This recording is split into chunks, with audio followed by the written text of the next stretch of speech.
Hello friends, I'm Shani. I've done a couple of videos on YouTube, but I'm also quite a new to I'm quite a YouTube noob. I don't have all of the great recording equipment and I don't have all of the polish as of yet, but I thought I would actually start sharing a few things more on my channel. And initially I started out with a handbag collection, and I would also like to show off my handbag collection again because it's been modified since last I did that. And also and I have quite the nice like jewelry collection, um, and shoes. Lately I've gotten into shoes, or at least in the past 2 years since I moved out of Cold Lake, and actually had someplace nice to wear nice shoes. The only thing here is that I am going to be going on a no buy, very low buy period.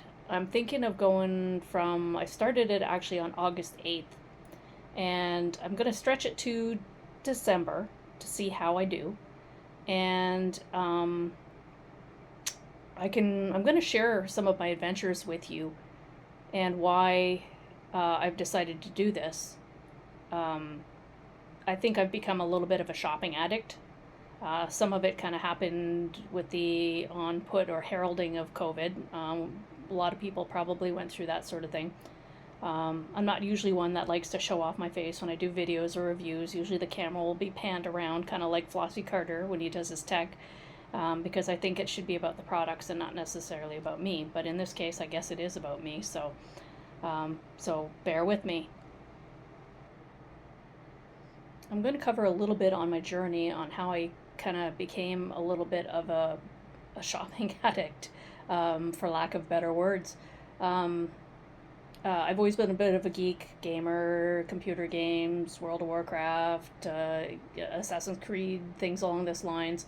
And I never really, had any sort of fashion sense whatsoever, and I probably still don't have any fashion sense, but I got stuff that I like wearing, so that kind of works, right? I hadn't had my first handbag until I was 18, believe it or not. I know this is almost like biblical world is falling down for a female to do, but the yeah, it was just something that I don't carry much in a purse. I got like my wallet, I got my sunglasses, I got my car keys, I got maybe a lip balm or something like that. You can see I don't like to wear a lot of makeup. It's not really me. I'm looking kind of scruffy today. It's a Sunday, so like there's nobody I need to impress today. Anywho, moving on. First purse I ever bought was a Fossil bag, and it was black and had zebra panels on the sides. It was like pony hair, they call it. It's kind of like the rough backside of leather, painted with zebra stripes. And when I saw the price of that purse, I almost rolled over. $80. Like, holy shit, who in their right mind would spend $80 on a purse? Like, are you kidding me?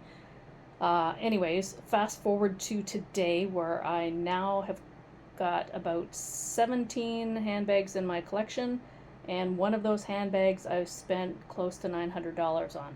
Like, how did it come to this? How did it come to the point where I would be dropping $600, $500 on a handbag, and like, how did this become all right? Since I moved to Ottawa 2 years ago with my husband, I used to have a bit of a love for John Fluvog's shoes, so I have quite the collection of those.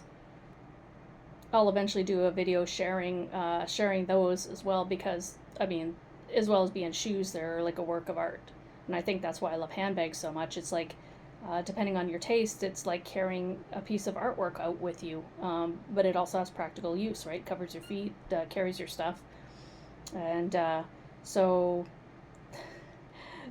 anyways, I got here, and then all of a sudden the gloves came off, and and this is my kitty Tia.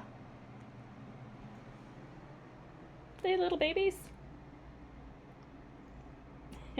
Anyways, yeah, the gloves came off, and next thing you know, after 2 years, I've got 10 pairs of damn shoes. I'm like, who in the hell wears that many shoes? Like, I know I'm not as bad as some people, but like wow. Okay, so what's the addiction? You sit there and you look at something online and you just like, wow, that's beautiful, that's really beautiful, and you get that craving kind of deep down, like that want, like it connects to your soul somehow. And then I have to have that, like like, and then you go, okay, maybe I'll hold off for a while.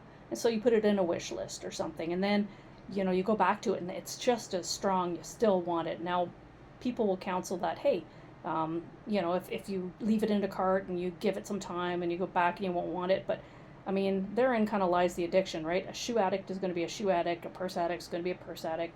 And realistically, there's been very few times that I've put something in a wish list and gone back to it and no, I don't need it, don't want it, right? So the collection has grown. When I went to Hawaii for work, yeah, that was tough. I ended up spending the most money on a piece of jewelry that I had ever spent in my entire life, and it was on a pearl strand, opera length pearl strand composed of Tahitian and white South Sea pearls. And when my husband heard the price of that, because I did actually call him to ask him, is it okay? And of course it wasn't okay, but it was something I really wanted. It was like a once in a lifetime kind of thing, right? And this is also some of the justification, like, oh, once I have this, I'll never want anything else like it. And anyways, it cost me $2,800 Canadian. Oh, sorry, correction, $2,800 US. So when you consider how much that would be in US dollars, that's a lot of money. And it came close to 4K with the exchange rate, and I'm like, holy shit, right? So anyways, I mean, don't get me wrong, I love that necklace. I do not regret purchasing it in the least. I wear it as much as I can with either a t-shirt or dressing up. Like, for me, it's like, if you have it, enjoy it. And the same goes for all of the shoes that I have and the handbags that I have. So it's not one of those, hey, it's the chase, I've got it in my cart, it's delivering, I'm so excited now that I got it, I don't care about it, and the next thing I want to go and it'll be the next thing, right? No, I truly cherish all of the pieces that I have. I wouldn't be spending $300 to $400 on a pair of shoes if it wasn't something that every time I wore on my feet I didn't feel like a boss. So anyways, reason why, summing up this video, which is where I'll stop for now, or just after this explanation, why have I stopped? When I totaled up the amount of money that I had spent on shoes, handbags, and jewelry just in that 1 year alone, the price was shocking. It was shocking. And, I'm no spring chicken. So me and my hubby also have to save for retirement. And that amount of money, just like, it was so easy to do. I just spent and I spent and I spent, and I had like disposable income until me and my hubs decided to put about $1,000 each aside for retirement. So after I started doing that, my disposable income went down. But I found that I was marking my paycheck even before I had it with items, whether it was a pair of shoes, whether it was a purse, whether it was, I found myself kind of like hiding purchases from a husband, which to me is not healthy at all in a relationship. And so it was like I had enough money for groceries and life events, but I was already spending my money before I had it on stuff. So I started thinking, like, okay, this is getting out of control. That's a lot of money. Let us look into the internet and see if we can't find a no buy, low buy type thing. And this is going to be my first attempt. And in some ways it's been easy, in some ways it's been hard. And in the next subsequent videos, I'll be sharing how I've gone through some of my steps to try and make it easier, and some of the issues that I've been having. But the bottom line is, me and my hubs, we did a decluttering. We're still in the middle of decluttering, and we have so much extra shit. It's like unbelievable. So, like, why add more to it? And why not try to put ourselves into a good position and why not then have a certain amount of items that are your favorite go-tos, right? Like with my wardrobe, we gutted our wardrobes hard. And now, for the most part, everything in that wardrobe is something I enjoy wearing. So that's kind of where we're at now with that. So my no buy, low buy, whatever rules is nothing of clothes, no jewelry, no handbags, no shoes. I'm only buying the necessities. So that is actually what I have in rules. So this doesn't include like going out for dinner or the occasional bottle of wine or stuff like that in this no buy, low buy. It's just stuff that has been a risk for me for big money. And it hasn't been easy so far. And I only started on the 8th of August. And I think, if I'm not mistaken, it's the 25th. So I've been keeping a journal and I've been watching a lot of YouTube videos.